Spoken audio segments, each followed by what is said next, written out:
Hello students, welcome to my YouTube channel maths made easy. और इसमें आज हम कंटिन्यू कर रहे हैं क्लास 10th फिजिक्स का चैप्टर नंबर 9 लाइट, जिसका एक टॉपिक हम प्रीवियस वीडियो में कर चुके हैं, रिफ्लेक्शन। और आज हम करेंगे रिफ्रैक्शन। सो बिना समय वेस्ट किए हम स्टार्ट करते हैं कि रिफ्रैक्शन होता क्या। पहले हम ये मतलब समझते हैं कि रिफ्रैक्शन होता क्या है। Refraction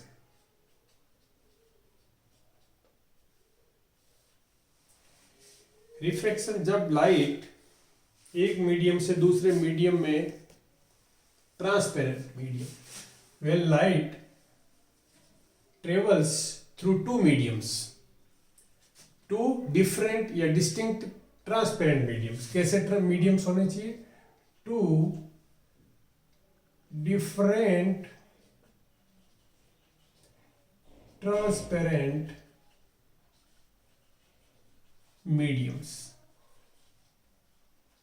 When light travels through continuous, मतलब continuously travel through to different transparent medium, तो at the surface, common surface, जहां पे दोनों मीडियम का कॉमन सरफेस होता है। सपोज करो एक मीडियम ये है, मीडियम 1, हम लेते हैं मीडियम 1, और ये है दूसरा मीडियम 2। तो जब लाइट यहां पर ट्रेवल करेगी, हमने जब रिफ्लेक्शन पढ़ा तो हमने देखा कि लाइट रिफ्लेक्ट हो जाती है, ओके। बट इसमें जब मीडियम में ट्रेवल करेगी, ट्रांसपेरेंट मीडियम है, तो ये लाइट ट्रेवल करेगी, बट ये बेंड हो जाती है। अब बेंड हो जाती है तो हमें ये देखना होता है कि ट्रांसपेरेंट मीडियम की कौन सी चीज होती है जो इसको अफेक्ट करती है, तो उसको हम बोलते हैं optical density. What? Optical density. तो ऑप्टिकल डेंसिटी के बिहाफ पे हम मीडियम्स को दो कैटेगरी में बांटते हैं। एक rare medium, RARER, rare medium, और दूसरा डेंसर मीडियम, डेंसर मीडियम और रेयर मीडियम। जिसकी ऑप्टिकल डेंसिटी ज्यादा वो डेंसर मीडियम हो जाता है, और जिसकी ऑप्टिकल डेंसिटी कम वो क्या हो जाता है? Rare medium. मतलब मैं अगर ये कहूं ऑप्टिकल डेंसिटी लिखूं और इसकी मैं लिखूं ऑप्टिकल डेंसिटी, तो इसकी ऑप्टिकल डेंसिटी ज्यादा होती है, डेंसर मीडियम, ओके। तो डेंसर मीडियम, तो ऑप्टिकल डेंसिटी पे हमने मीडियम को कैटेगराइज कर लिया, क्योंकि हम कंपेयर यहां दो मीडियम को कर रहे हैं। सपोज करो यहां पर एयर है और एक वैक्यूम, और एयर को हम एक ही कंसीडर करते हैं, ये ध्यान रखना। एयर या वैक्यूम, एयर और वैक्यूम, इसको हम एक ही मानते हैं। और यहां से अगर लाइट आ रही है तो यहां पर लाइट बेंड होती है, जिसका मतलब होता है refraction, bending of light. Simply जो रिफ्रैक्शन का मीनिंग है वो है bending of light at the line और surface separating two mediums of different optical density. Have you understood? ये मीनिंग होता है क्या? बेंडिंग, लाइट बेंड होती है कहां पर? ये सरफेस है जो दो मीडियम को सेपरेट कर रही है, ये सरफेस या लाइन हम कह सकते हैं। यहां पर जब लाइट आएगी तो लाइट बेंड होगी। अगर लाइट बेंड नहीं होती तो लाइट कैसे जाती? ऐसे चली जाती, बिकॉज हम मानते हैं कि लाइट क्या स्ट्रेट लाइन में ट्रेवल करती है, तो ये स्ट्रेट लाइन में ट्रेवल करती है। बट अब ये बताओ कि ये हम दो चीजें देखते हैं कि ये लाइट बेंड होगी। अब ध्यान से देखना, मैं एक डायग्राम और बना देता हूं ताकि तुम्हें एक ही साथ समझ में आ जाए। ये लाइट आ रही है, ये हमारा मीडियम 1 है और ये मीडियम 2 है, ओके। अब यहां पर भी ऐसा ही होता, अगर लाइट सेम मीडियम में होती तो ट्रेवल करती, या दोनों की ऑप्टिकल डेंसिटी सेम होती तो सरफेस होता ही नहीं, सेपरेटिंग सरफेस का मतलब ही नहीं होता। ओके, तो लाइट, अब यहां पर अगर हम बात करें, ये क्या है, दिस इज नॉर्मल, ये पॉइंट ऑफ इंसिडेंट जो रिफ्लेक्शन में थे सेम कैटेगरी सेम चीजें हैं क्या, दिस इज ए नॉर्मल, ये है पॉइंट ऑफ इंसिडेंट, ये पॉइंट ऑफ इंसिडेंस और ये है हमारी इंसिडेंस रे।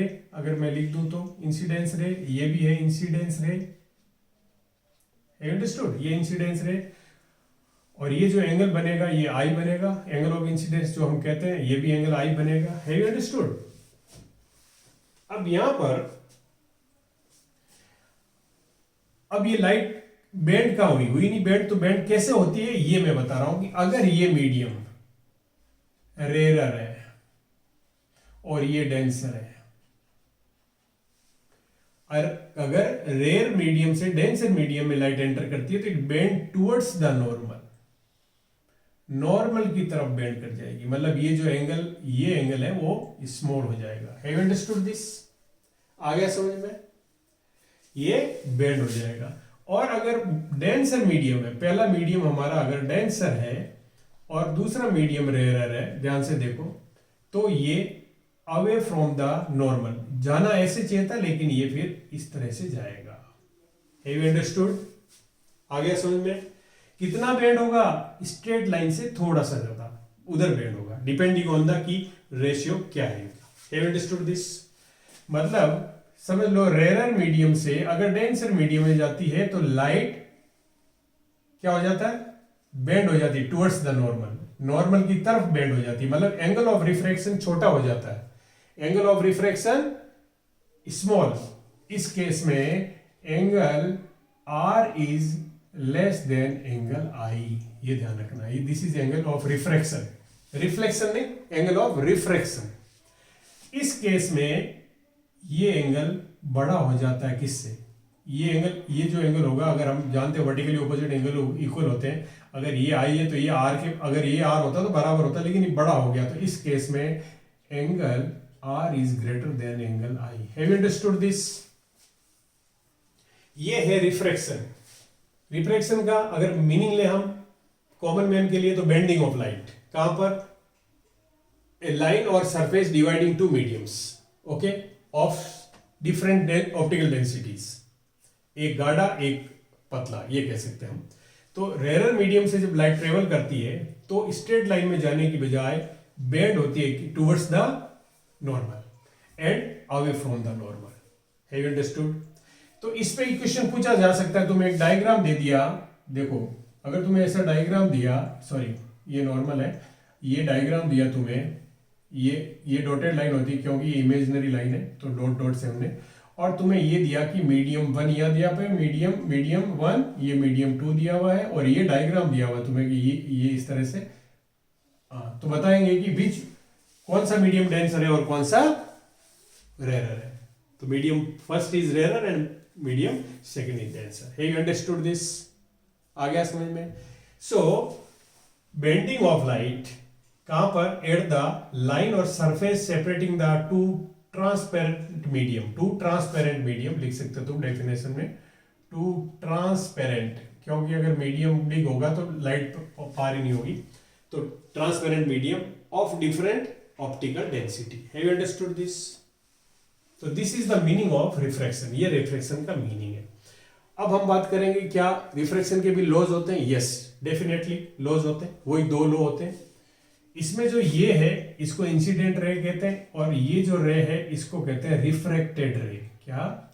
रिफ्रैक्टेड रे, रिफ्रैक्टेड रे। एंगल, ये एंगल आई है, एंगल आई है, एंगल ऑफ इंसिडेंट, और ये क्या एंगल किसके बीच में होता है? Angle between normal and incident ray, इन दोनों के बीच में एंगल होता है। दूसरा एंगल होता है एंगल आर, इसको बोलते हैं हम angle of refraction, angle of refraction, और ये होता है angle between angle between normal and refracted रे। Have you understood? Second law, reflection में होता था कि angle of incident and angle of reflection equal होते हैं, लेकिन यहां पर ऐसा कुछ नहीं होता। लेकिन यहां पर एक लॉ होता है, सेकेंड लॉ, जिसको हम कहते हैं कि the ratio of trigonometrical ratio sine क्या, the ratio of sines of angle of incidence to angle of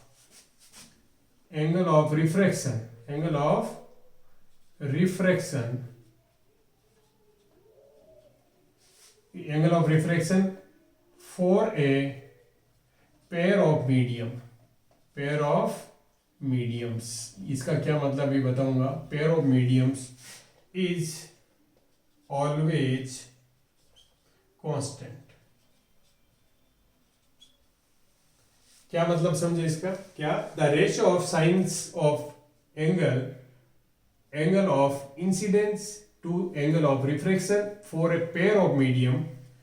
pair of medium का मतलब ये मीडियम कौन सा, जैसे ये एयर और ये वाटर हो गया सपोज करो, ये वाटर एंड ग्लास हो गया सपोज करो, वाटर एंड ग्लास हो गया, तो ये पेयर ऑफ मीडियम है कि कौन से दो मीडियम हम ले रहे हैं। तो हर एक मीडियम के लिए कांस्टेंट वेरी करेगा, बट एक मीडियम के लिए कांस्टेंट रहता है, एक मीडियम के लिए कांस्टेंट रहता है, पर मीडियम टू मीडियम वेरी करेगा। अगर यहाँ पर एयर और या वाटर है तो कुछ और होगा, या एयर और ग्लास है तो कुछ और होगा, या वाटर और ग्लास है तो कुछ और होगा। Have you understood this? ये है सेकंड लॉ, और इसको मैं मैथमेटिकली अगर लिखूं तो इसका मतलब होता है sine I upon sine are is equals to constant होता है, ये कांस्टेंट रहता है। पर किसके लिए? For a pair of medium. और एक कंडीशन और है यहां एक कंडीशन और है कि angle i greater than 0 and less than 90 degree के लिए ही एप्लीकेबल है। This law is applicable only for this angle. If angle I is equals to greater than 0 and less than 90, तभी ही ये लॉ एप्लीकेबल है। तो इस पे क्वेश्चन पूछा जा सकता है कि this is law applicable only for this angle. I should be in between this two. I की रेंज ये होनी चाहिए, greater than 0 and less than 90। Have you understood this? आया समझ में कुछ?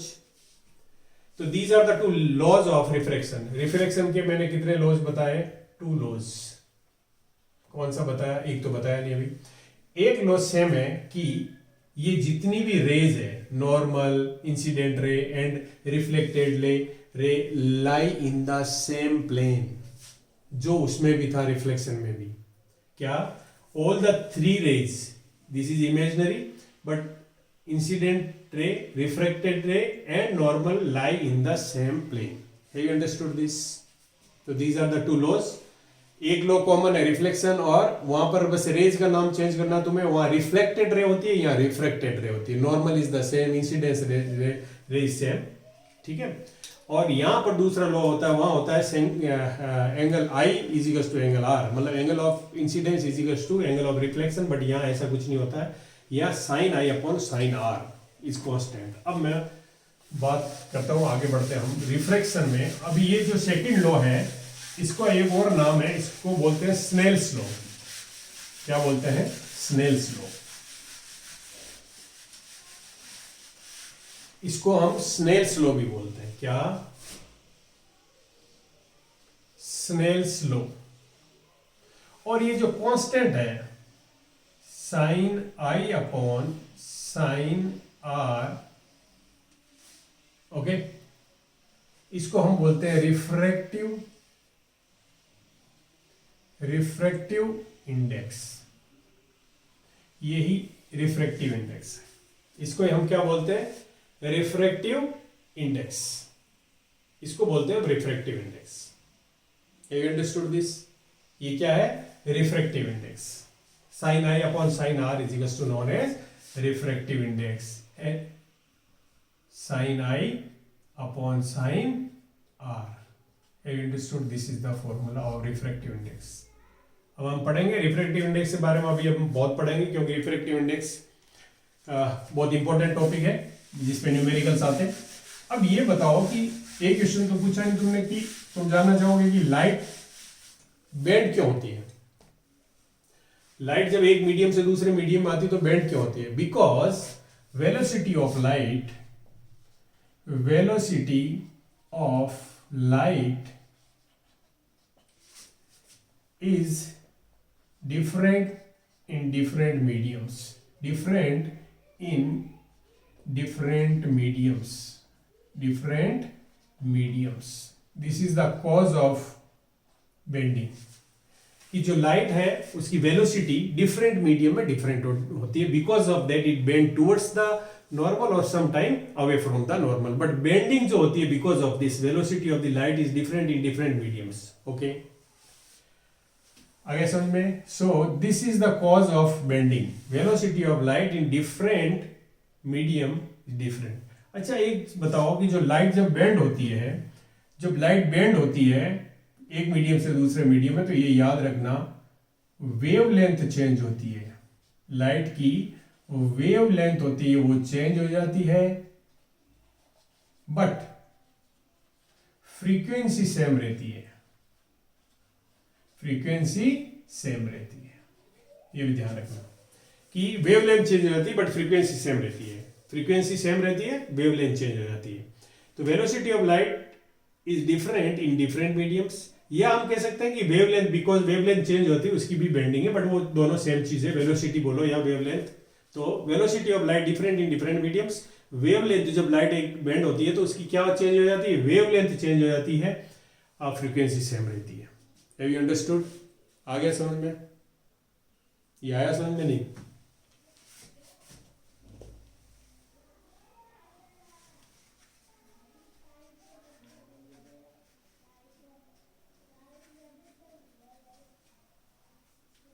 Have you understood? So this is the Snell's law हो गया, रिफ्रैक्टिव इंडेक्स हो गया, velocity of light in different medium different होती है। अब हम बात करते हैं रिफ्रैक्टिव इंडेक्स। यहां पर दो मीडियम है,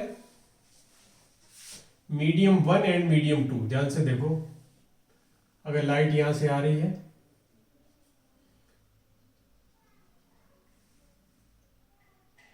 और लाइट को ऐसे जाना चाहिए था, लेकिन लाइट बेंड होगी टुवर्ड्स दिस, सपोज करो नॉर्मल की तरफ, ये एंगल आई है और ये एंगल आर है। आगे समझ में? अगर मैं कहूं ये मीडियम 1 लेते हैं, इसको हम मीडियम 1 लेते हैं और इसको मीडियम 2 लेते हैं, इसको मीडियम 2 लेते हैं, तो हम रिप्रेजेंट करते हैं रिफ्रैक्टिव इंडेक्स को n 1 2 और एक n 2 1। इसका क्या मतलब होता है? जो बाद में होता है उसके लिए लिखते हैं हम with respect to medium first, यहां पर with respect to 1। Have you understood? With respect to 1 कौन सा मीडियम? 1 2। हमें जो रिफ्रैक्टिव इंडेक्स निकालना है वो with respect to refractive index of medium 1 with respect to medium 2। ये बहुत जरूरी है, ध्यान रखना तुम्हें, ये बहुत जरूरी है, क्योंकि यहां पे जो रेशियो हम लिखेंगे, जब हम इसका रेशियो लिखेंगे, हैव यू अंडरस्टूड? तो जब हम इसका रेशियो लिखेंगे तब एक प्रॉब्लम आती है, इसलिए मैंने बता रहा हूं कि 1 2 इज इक्वल्स टू होता है n1 upon n2। Okay, but ये वेलोसिटी में उल्टा हो जाता है v2 upon v1। Have you understood this? ये क्या हो जाता है? v2 upon v1, v2 upon v1। ये ध्यान रखना है कि जिस मीडियम का निकालना है उसकी वेलोसिटी को तुम डिनोमिनेटर में निकालना, विद रेस्पेक्ट टू जिसके निकालना है उसकी वेलोसिटी यहां पर। इसका मतलब क्या हो गया, ये रिफ्रैक्टिव, ये क्या है N1, N1 है रिफ्रैक्टिव इंडेक्स ऑफ मीडियम 1। फिर तुम कहोगे सर एक मीडियम का रिफ्रैक्टिव इंडेक्स कैसे हो सकता है, ये जो होता है मीडियम वे विद रेस्पेक्ट टू वैक्यूम या विद रेस्पेक्ट टू वैक्यूम और एयर होता है, जिसको हम बोलते हैं absolute refractive index, absolute refractive index. तो इसमें होता क्या है कि अगर तुम N1 निकालोगे तो इसका मतलब है refractive index of medium 1 with respect to vacuum, तो वेलोसिटी, वैक्यूम की वेलोसिटी ऊपर आ जाएगी और नीचे किसकी वेलोसिटी आ गई v1। Have you understood? आगे समझ में नहीं आया? और N2 अगर तुम निकालोगे तो N2 आएगा velocity of light in vacuum upon velocity of medium 2। और जब मैं N1 अपॉन N2 निकालूंगा, ध्यान से देखो, N1 अपॉन N2 निकालूंगा तो N1 की वैल्यू मैं रखूंगा C अपॉन V1 और इनटू, अगर ये N2 से डिवाइड करेंगे, चलो नीचे लिख देता हूं मैं, C अपॉन V2। तो जब हम इसको डिवाइड करेंगे तो तुम जानते हो फ्रैक्शन का डिवीजन में क्या होता है, रेसिप्रोकल हो जाएगा, C से C कैंसिल हो जाएगा, we get V2 upon V1। From there we get this. Have you understood this? तो जो विद रेस्पेक्ट टू होता है उसकी क्या एब्सोल्यूट रिफ्रैक्टिव इंडेक्स नीचे आता है और जिसका ऊपर होता है उसका ऊपर आता है। Have you understood this? ये मीनिंग है इसका। इसमें कंफ्यूजन बहुत होता है कि किसका ऊपर लिखूं किसका नीचे लिखूं, तो तुम्हें कंफ्यूज नहीं होना है। विद रेस्पेक्ट टू वाले मीडियम को बाद में लिखते हैं, मतलब यहां पे अगर मैं इसको पढ़ूंगा तो कैसे पढ़ूंगा, refractive index of medium 1 with respect to 2। और अगर मैं इसको पढ़ूंगा तो पहली बात तो इसको कैसे लिखोगे तुम, N2 अपॉन N1। ये क्या है, refractive index of medium 2 with respect to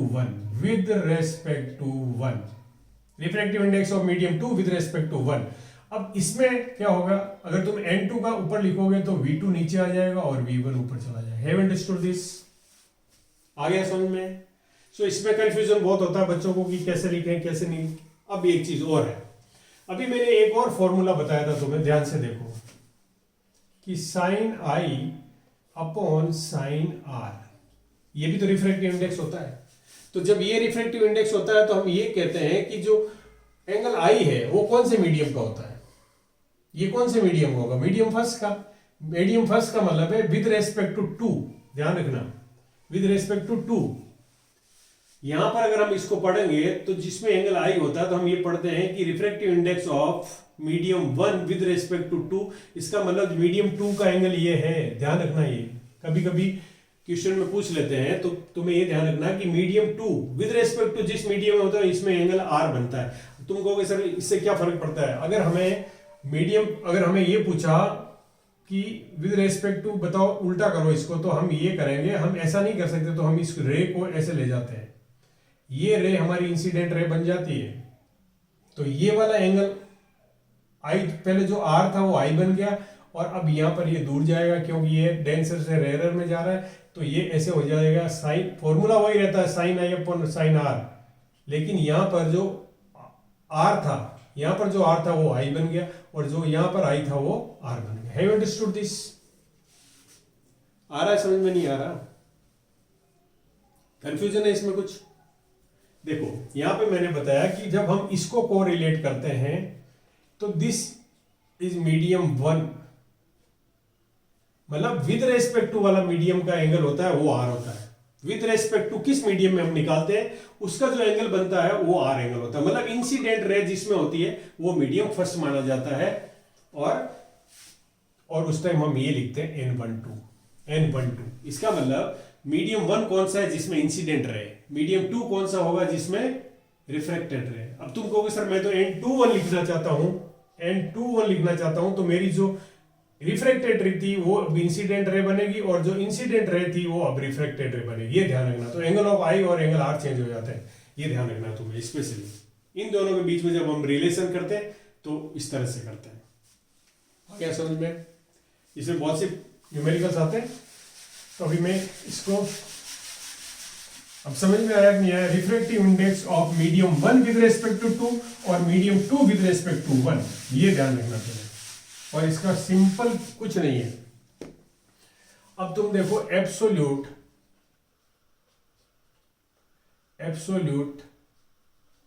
refractive index, ये होता है refractive index of a medium with respect to vacuum और एयर। आ गया समझ में? क्या रिफ्रैक्टिव इंडेक्स होता है उसको हम NM से डिनोट करते हैं। और अब तुम्हें पता है कि विद रेस्पेक्ट टू यहां पे क्या है? अगर मैंने लिखा नहीं है, मतलब यहां लिखूं मैं अगर, तो यहां पे एयर लिखूं मैं और M लिखूं, ध्यान से देखना। तो तुम्हें कैसे लिखना पड़ेगा? Velocity in air upon velocity in medium. Have you understood this? आ गया समझ में? सॉरी, विद रेस्पेक्ट टू है तो ये हम NM लिख दिया हमने, और यहां पर हम एयर लिखेंगे या NM वैक्यूम लिखेंगे। तो ये क्या हो गया? ये हो गया VV वैक्यूम में क्या है, और VM। Have you understood? जिसके रेस्पेक्ट में होता है उसकी वेलोसिटी ऊपर आती है, जिसका होता है उसकी वेलोसिटी नीचे आती है, बस ये ध्यान रखना। Have you understood this? ये है absolute refractive index when we compare the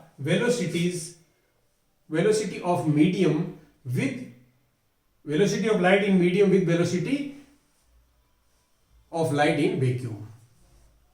जब हम कंपैरिजन करते हैं velocity of light in a medium and in vacuum, तो उसको हम बोलते हैं refractive index of medium with respect to vacuum, तो इसको बोलते हैं हम एब्सोल्यूट रिफ्रैक्टिव इंडेक्स। ये अंडरस्टूड है। एब्सोल्यूट रिफ्रैक्टिव इंडेक्स को हम सीधा भी रिफ्रैक्टिव इंडेक्स लिख देते हैं। ये अंडरस्टूड है कि हम कंपेयर किससे कर रहे हैं? वैक्यूम से। किससे कंपेयर कर रहे हैं हम? वैक्यूम से। मतलब कहने का मतलब है, वैक्यूम का मतलब हो गया कि इंसिडेंट रे जो चल रही है हमारी, वो वैक्यूम में चल रही है। Have you understood this? Okay, अब समझ में आ गया होगा। तो इंसिडेंट रे का भी कभी कभी क्वेश्चन पूछ लेते हैं, तो ध्यान रखना है तुम्हें कि इंसिडेंट रे हमेशा जिसके कंपेयर कर रहे हो उसमें होता है। आगे समझ में? चलो, अब हम बात करते हैं रिफ्रैक्शन के बाद। हम रिफ्रैक्शन में पढ़ेंगे क्या? जैसे हमने वहां पे मिरर पढ़ा, यहां पे हम पढ़ेंगे स्फेरिकल लेंस। क्या पढ़ेंगे? Spherical lens. क्योंकि स्फेरिकल लेंस होता है, वो क्या करता है? एक लाइन, एक सरफेस क्रिएट करता है बिटवीन टू मीडियम्स।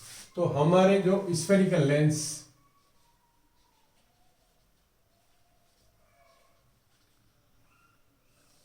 उसको कहते हैं जिसमें at least one surface should be curved. At least one surface, one surface should be curved। एक सरफेस कर्व्ड होनी चाहिए, बस। उसको हम बोलते हैं स्फेरिकल लेंस। आ गया समझ में? इसका मतलब जब मैंने ये बात करी, तो स्फेरिकल लेंस में कितनी सरफेसेस होगी? टू सरफेसेस होती है। स्फेरिकल लेंस में कितनी सरफेस होती है? To surfaces. तो उसमें at least one surface should be the curved होनी चाहिए। मतलब जो स्फेरिकल लेंस है वो ऐसा भी हो सकता है, वो ऐसा भी हो सकता है, वो ऐसा भी हो सकता है, वो ऐसा भी हो सकता है, और वो ऐसा भी हो सकता है। ओके, तो एक सरफेस, जैसे इसमें ये वाली कर्व्ड है, इसमें ये भी कर्व्ड है, ये भी कर्व्ड है, इसमें ये कर्व्ड है, इसमें दोनों कर्व्ड है, इसमें दोनों कर्व्ड है।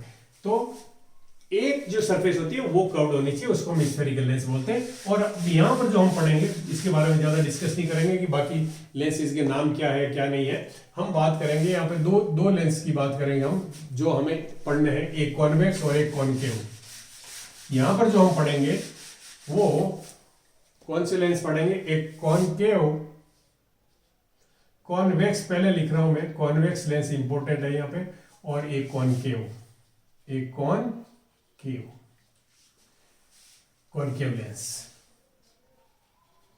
अब मैंने जो तुम्हें मिरर पढ़ा है, तो तुमने अगर मिरर पढ़ा तो मैं इसको ब्रैकेट में लिख देता हूं, concave mirror, concave mirror, like concave mirror, like concave mirror. इसका जो बिहेवियर होगा वो लाइक कॉनकेव मिरर होगा, और कॉनकेव लेंस का जो बिहेवियर होगा वो लाइक कॉन्वेक्स मिरर होगा, like convex mirror, similar concave mirror जैसा बिहेवियर करता है। तो इमेज फॉर्मेशन में, और मैं इसके कुछ कीवर्ड्स बता देता हूं, टर्मिनोलॉजी कुछ डिफर करेगी उससे। सपोज करो ये जो लेंस है ये कॉन्वेक्स है, दोनों सरफेस कर्व्ड होती है, इसका जो सेंटर होता है उसको हम बोलते हैं ऑप्टिकल सेंटर, ऑप्टिकल सेंटर। ये क्या है? प्रिंसिपल एक्सिस, जैसा कि हमने वहां पढ़ा था, प्रिंसिपल एक्सिस है। ये क्या है? अब इसमें दो कर्व सरफेस है, तो तुम्हारे पास दो फोकस होगी, F1 F2। वहां पर हम सेंटर ऑफ कर्वेचर को हम किससे डिनोट करते थे? C से। यहां ऐसा नहीं करेंगे, यहां हम डबल 2F1 लिखेंगे और 2F2 लिखेंगे। Have you understood? इसमें बाकी all the things are same. क्या? इसमें दो फोकस है, एक प्रिंसिपल फोकस होगा, एक हमारा जो मेन फोकस होगा वो प्रिंसिपल फोकस होगा।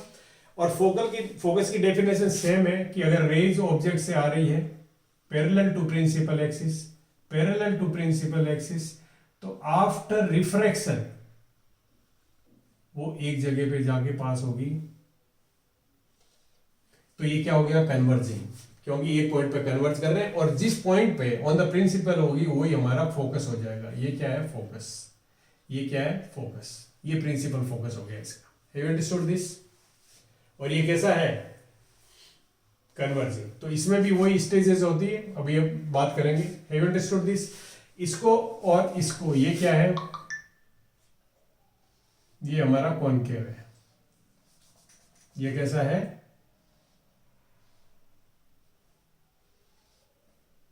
ये हमारा कॉनकेव लेंस है। इसमें भी ये ऑप्टिकल सेंटर होता है। इसको डिफरेंशिएट करना, कभी कभी पूछते हैं व्हाट इज द डिफरेंस बीच, ये कन्वर्जिंग होता है और डाइवर्जिंग होता है। नंबर 2, ये बीच में से थिक होता है, एंड पे थिनर होता है, ये बीच में थिन होता है, एंड पे थिकर होता है। Have understood? तो तुम ऐसे बता सकते हो। ये हैव यू आगे समझ में? ये डिफरेंस है बिटवीन दीज टू। ये कर्व्ड, इसकी दोनों सरफेस कर्व्ड इनसाइड होती है, इसकी बल्किंग आउटसाइड होती है। तो these are the difference between two lenses. अगर कोई पूछे तो, बहुत रेयरली ऐसा क्वेश्चन पूछते हैं, तो बोर्ड में नहीं पूछा जाता है, बट अगर पूछ ले तो तुम्हें आना चाहिए। अब हम यहाँ बात करेंगे कि sign convention. Sign convention same है। साइन कन्वेंशन जैसा तुमने मिरर में पढ़ा, टाइम वेस्ट नहीं करते हैं, साइन कन्वेंशन सेम है। कार्टेशियन प्लेन जैसे ही साइन कन्वेंशन होते हैं। मैं बार बार तुम्हें कह रहा हूँ, कार्टेशियन प्लेन सबको आता है। इस तरफ अगर तुम चलोगे तो x पॉजिटिव होता है, तो मतलब इस लेंस से इस तरफ जितने भी मेजरमेंट्स लोगे तुम, वो सब क्या होंगे? पॉजिटिव होंगे। इस तरफ जितने मेजरमेंट लोगे वो नेगेटिव होंगे, इस तरफ जितने मेजरमेंट लोगे वो नेगेटिव होंगे। इसमें अगर अपवर्ड कोई मेजरमेंट लोगे तो पॉजिटिव होंगे, तो इसमें भी पॉजिटिव होता है। डाउनवर्ड कोई मेजरमेंट लेते हैं तो नेगेटिव होता है, तो इसमें भी डाउनवर्ड कोई मेजरमेंट लेंगे तो वो नेगेटिव होंगे। So these are the sign conventions. और ये भी है कि object is always left on, keep on the left side of this lens. ये भी साइन कन्वेंशन का पार्ट होता है। ऐसा हमने माना है कि every time we keep the object on the left side of the lens. Okay, have understood this? तो इसमें ज्यादा टाइम वेस्ट करने की जरूरत नहीं है हमें।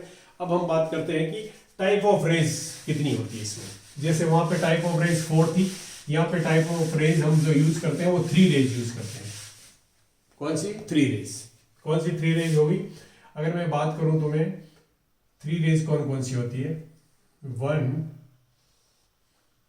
2 एंड 3 रेज बता रहा हूं मैं तुम्हें। ये प्रिंसिपल एक्सिस है हमारा। ओके, अगर parallel to principal ray incident ray होती है तो आफ्टर रिफ्रैक्शन वो कहां से पास होती है? फोकस से। कहां से पास होती है? फोकस है, this is the first ray. अगर ऑप्टिकल सेंटर पे कोई आती है रे तो वो बाउंस बैक हो जाती है। Have understood? तीसरा तुम समझ ही गए हो कि क्या, थर्ड क्या हो गया, यहाँ इसमें दो फोकस होते हैं F1 और F2। तो अगर यहाँ पर F1 है तो अगर कोई रे F1 से आई, कोई रे F1 से आई तो after refraction parallel to the principal axis जाएगी। Have you understood this? तो this type of, there are only 3 type of rays are here. आगे समझ में, 3 तरह की रेज यहाँ पर होती है।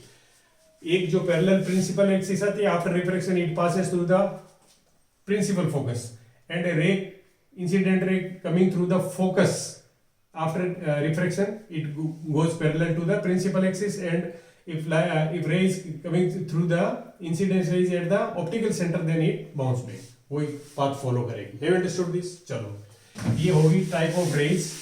अब हम बात करते हैं, किस चीज की बात करते हैं, अब हम बात करते हैं इमेज फॉर्मेशन की। क्या? इमेज फॉर्मेशन की।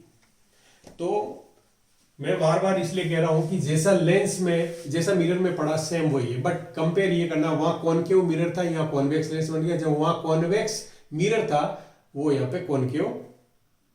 Have understood? तो कॉनकेव जो था वो कॉन्वेक्स बन गया। तो मैं ये कहूंगा कि इमेज फॉर्मेशन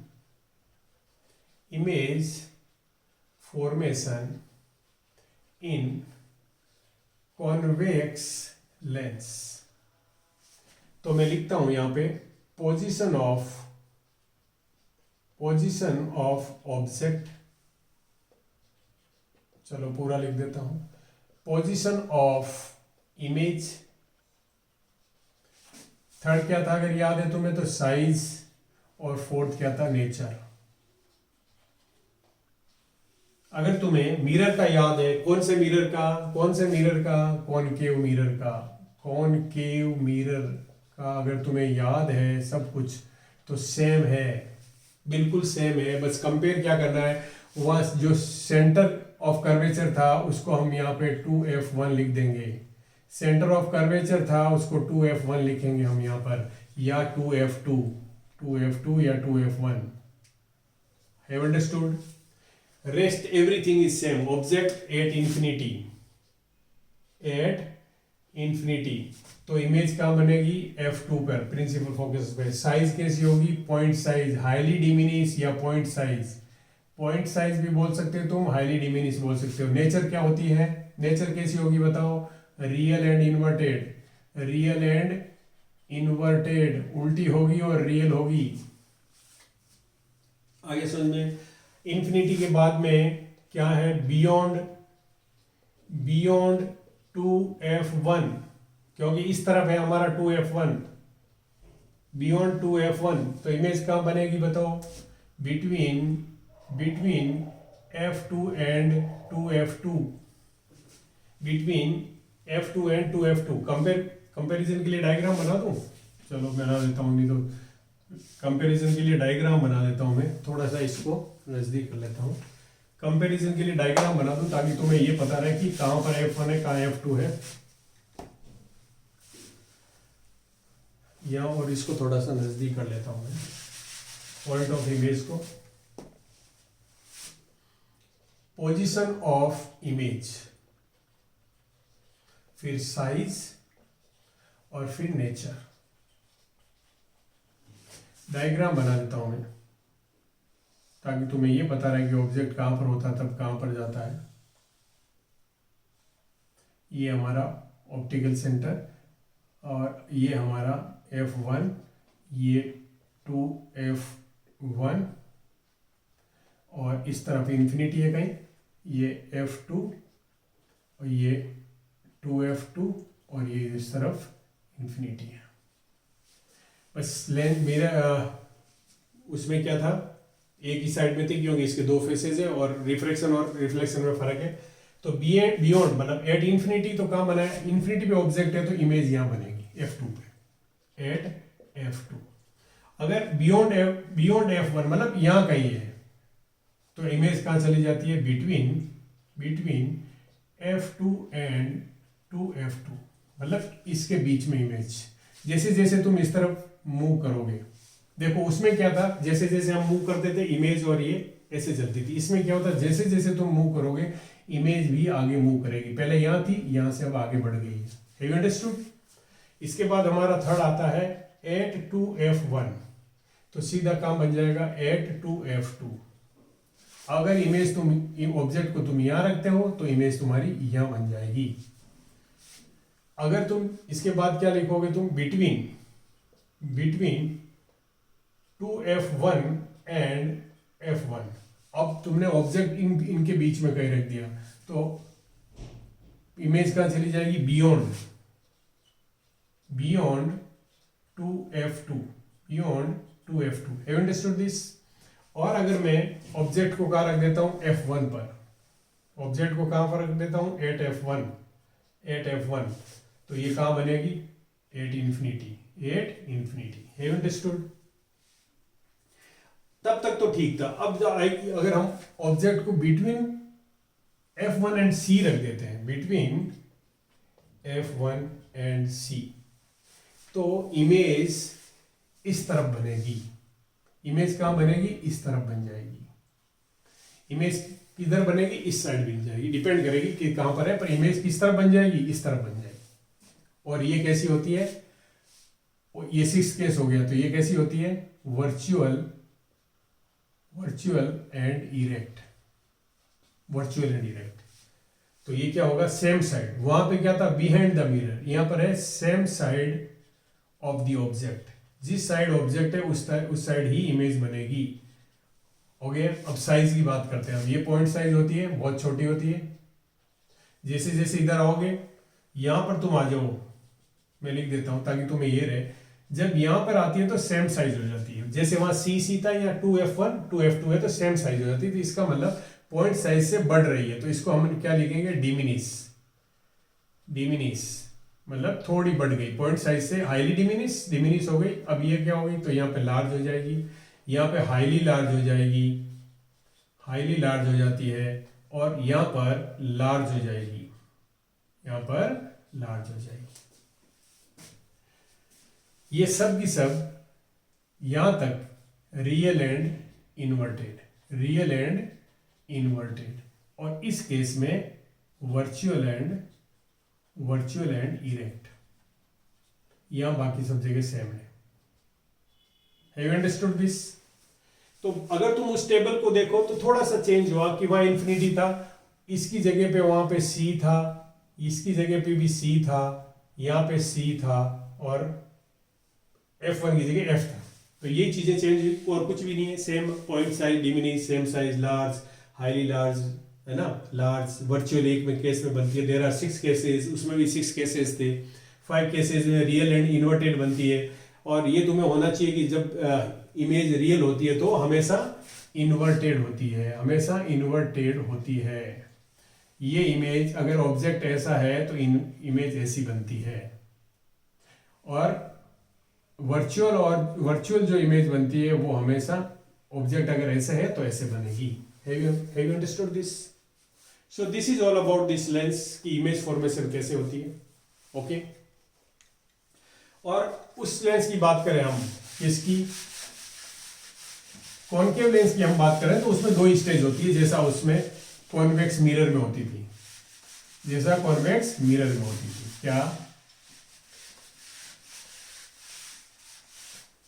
अब मैं अगर इस लेंस को चेंज कर दूं, कॉन्वेक्स की बजाय कॉनकेव बना दूं, क्या बना दूं, कॉनकेव, तो ये किस तरह का बिहेवियर करेगा, कॉन्वेक्स मिरर जैसा। कैसा बिहेवियर करना शुरू कर देता है, कॉन्वेक्स मिरर जैसा बिहेवियर। आगे समझ में, मतलब position of object at infinity. तो इमेज कहां बनेगी, बताओ, इमेज कहां पर बनेगी, F2 पर। ठीक है। और बाकी इसको छोड़ के कहीं पे भी आ जाओ तो between F2 and C size हमेशा स्मॉल रहेगी।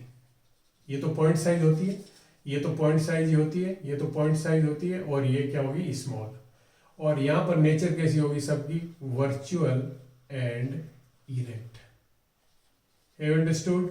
दो ही केस होता है इसमें, इन्फिनिटी को छोड़ के बाद में इन्फिनिटी से लेके और सी के बीच में तुम कहीं पे भी ले ऑब्जेक्ट, ऑप्टिकल सेंटर और इन्फिनिटी के बीच में कहीं पे भी चलो तो इमेज F2 और C के बीच में बनेगी, हमेशा स्मॉल बनेगी, हमेशा स्मॉल बनेगी और वर्चुअल इंडायरेक्ट बनेगी। Have understood this? आ गया समझ में? चलो अब हम बात करते हैं, जैसे वहां मिरर फॉर्मूला था, यहाँ पे लेंस फॉर्मूला है, जैसे वहां मिरर फॉर्मूला था या लेंस फॉर्मूला है, फोकल लेंथ सेम वही है, या ऑप्टिकल सेंटर और फोकस के बीच का जो डिस्टेंस होता है उसको फोकल लेंथ बोलते हैं हम। तो मैं लिख रहा हूं लेंस फॉर्मूला, लेंस फॉर्मूला। वहां पर क्या था, 1/f equals to 1/v plus 1/u, यहां पर ये प्लस की बजाय माइनस हो जाएगा, बस this is the difference between the, बाकी rest of everything is same. Focal length, distance between focus and optical centre, v distance of image from the optical center, distance of object from the optical center. Have you understood this? और u is always negative, ये तुम्हें पता ही है, क्योंकि always kept on the left side, तो u हमेशा negative रहेगा सभी में। बाकी सब चीजें जैसे जैसे बनती है वेरी करेंगे। अब हम बात करें अगर कॉनकेव कॉन्वेक्स की, कॉन्वेक्स लेंस की अगर तुम बात करोगे तो ध्यान रखना 5 केस में इमेज इस साइड में बनेगी, तो v हमेशा क्या रहेगा उस केस में, पॉजिटिव। v क्या हो जाएगा, पॉजिटिव हो जाएगा। ओके, इसका फोकस जो है हमेशा f इधर रहता है f2, तो इसका f भी क्या रहेगा, फोकल लेंथ क्या रहेगी, हमेशा पॉजिटिव। Have you understood? और u इस तरफ ऑब्जेक्ट होगा तो u नेगेटिव रहेगा। 6th केस में इमेज इधर बनती है तो उस केस में v नेगेटिव हो जाएगी, जिसमें वर्चुअल होता है। Have you understood? तो जब हम न्यूमेरिकल करेंगे तो थोड़ा इसको और क्लियर हो जाएगा, पर फॉर्मूला तुम्हें याद रखना है, फॉर्मूला तुम्हें याद रखना है। All dimension should be in the same unit, ये तो तुम्हें बिल्कुल ध्यान रखना है। जितनी भी कैलकुलेशन होती है साइंस में हो, मैथ्स में हो, है ना, तो क्या unit should be same. You should check, sometime वो सेंटीमीटर मीटर दे देते हैं तो तुम्हें चेक करना होगा। Have you understood? आ गया समझ में? अब हम बात करते हैं इसके बाद मैग्निफिकेशन। सेम यहाँ पे भी मैग्निफिकेशन होगा, मैग्निफिकेशन वो भी रेशियो ही है सेम। तो यहाँ पर भी m क्या होगा, HI/HO, height of image upon height of object. But वहां पर फॉर्मूला था -v/u का, यहाँ पे माइनस हट जाएगा ये। Have you understood? ये दो फॉर्मूले हमारे पास, और m = v/u। v is the distance of image from the optical center, u is the distance of object from the optical center. This is height of image, this is height of object. So sometime we can compare this, हमें एक formula मिल जाता है HI/HO = v/u। ये भी एक indirect relation मिल जाता है। तो sometime if the 3 sides are given, 4th we can find out using this formula.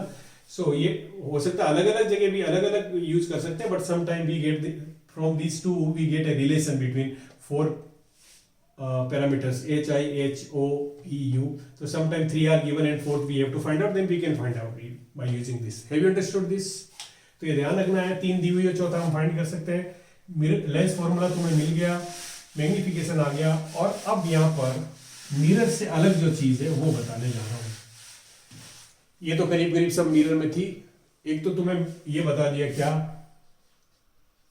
Refractive index. ध्यान से देखना, ये में अलग था, जो मिरर से अलग था।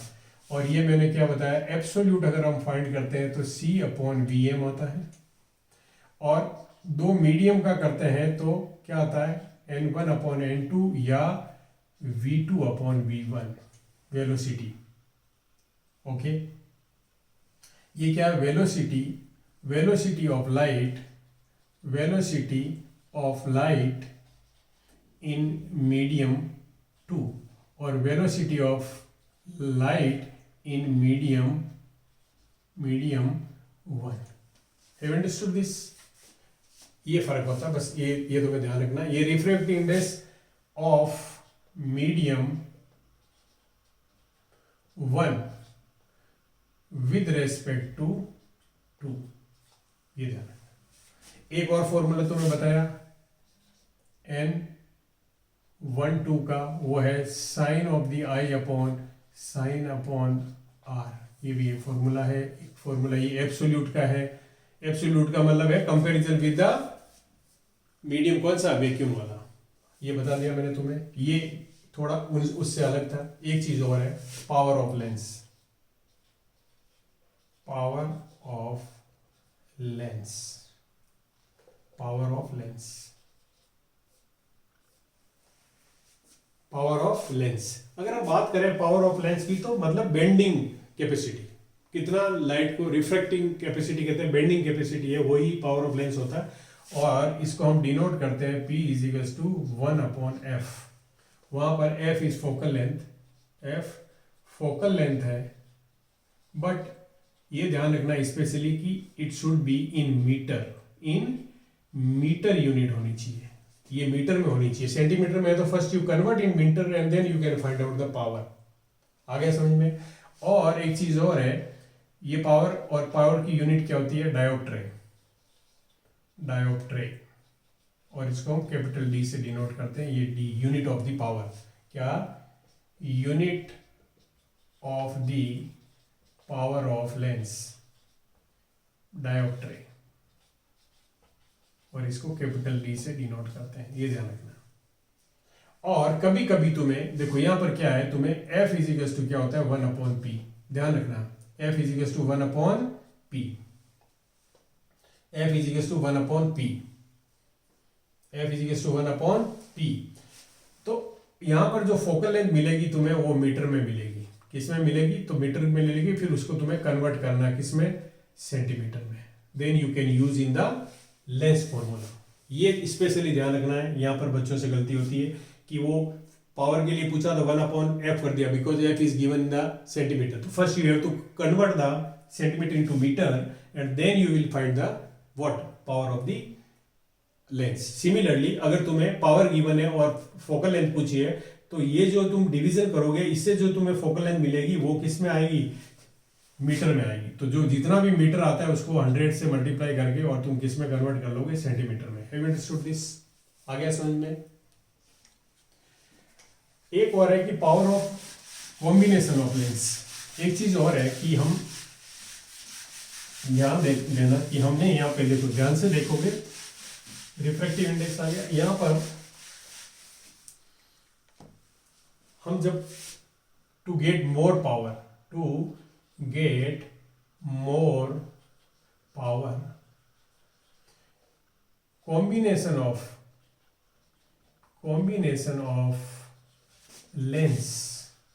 lenses यूज करते हैं। ऐसा क्यों? कॉम्बिनेशन ऑफ लेंसेज मतलब तुम्हें ज्यादा पावर चाहिए तो हम क्या करते हैं, पतले पतले लेंसेज होते हैं उनको कंबाइन करते हैं इस तरह से, टू गेट मोर पावर।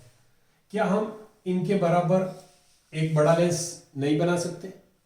भाई हम एक इतना बड़ा लेंस बना दें, ऐसा लेंस बना दें, नहीं, ऐसा क्यों है?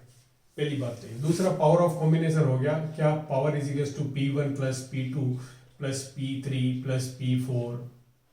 अब तुम्हें पता है कि P क्या होगा, पॉजिटिव भी हो सकता है, P नेगेटिव भी हो सकता है, क्योंकि जिसकी है पॉजिटिव है। मतलब अगर मैं बात करूं कॉन्वेक्स लेंस, इसका पावर पॉजिटिव होता है, और कॉनकेव लेंस इसका पावर नेगेटिव होता है, क्योंकि इसकी जो फोकल लेंथ होती है वो लेफ्ट साइड में होती है। तो वो फोकल लेंथ क्या होती है, हमेशा focal length is negative, focal length negative होती है, और इसकी फोकल लेंथ पॉजिटिव होती है। Have you understood this?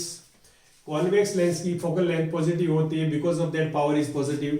Concave lens की फोकल लेंथ नेगेटिव होती है, that is power is negative. Okay, फिर यहाँ बात करते हैं कि जो एल्जेब्रिक सम होगा, जैसे मान लो कि यहाँ पर तुम्हें 4 लेंस दिए हुए, एक का पावर है वो 2, एक का -3, एक का 1.5, एक का -4, इस तरह। तो हम इनका एल्जेब्रिक सम करेंगे। ध्यान से देखो, एल्जेब्रिक सम करेंगे और वो जो कॉम्बिनेशन आएगा उसका, जैसे 7 हो गया और इसका 3.5 और ये 7, तो -3.5 ये पावर आएगा इसका कॉम्बिनेशन का, है ना। पर मैं ये कह रहा हूँ, इसको दूसरा फॉर्मूला ये भी कर सकते हो, 1/f1 plus 1/f2 plus 1/f3 plus 1/f4, but same चीज की f should be in metre. यहाँ पे भी ध्यान रखना मीटर में होना चाहिए। तो इस तरह से हम we can find out the power of combination of lenses. वो लेंस यूज क्यों नहीं करते हैं, जैसा कि अभी तुमने डायग्राम में देखा था, ध्यान से देखना। जैसा कि तुमने डायग्राम में देखा, मैंने क्या कहा, एक रे आती है और यहां से वो बेंड हो जाती है। Have you understood this? क्या मैंने इसमें कहीं रिफ्रैक्शन दिखाया है? बेंडिंग टुवर्ड्स द नॉर्मलर, ऐसा कुछ तो नहीं दिखाया। जैसे अगर मैं ये कहूं,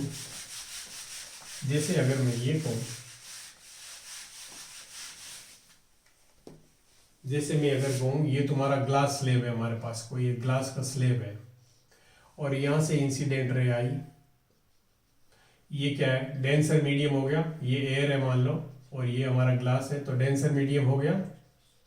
तो ये क्या होगी, इस तरफ नहीं जाके और कहाँ जाएगी, बेंड हो जाएगी। Have you understood? ये बेंड हो गई नहीं, और फिर यहां से ये इमर्ज होगी, इमर्ज में।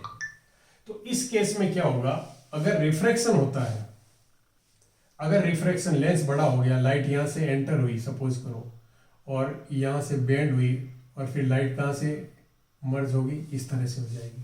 तो ये एरर आ जाता है रिफ्लेक्शन में, रिफ्रैक्शन को एरर आ जाता है। Because of that we can not use a thick lens. जितने भी हमने लेंसेज पढ़े, these all are thin lenses. Thick lens नहीं यूज कर सकते, क्योंकि उसमें इमर्ज या क्या रे जो होती है, रिफ्रैक्टेड रे, और ये इस नहीं रहती है, तो इसमें एक एरर आ जाता है।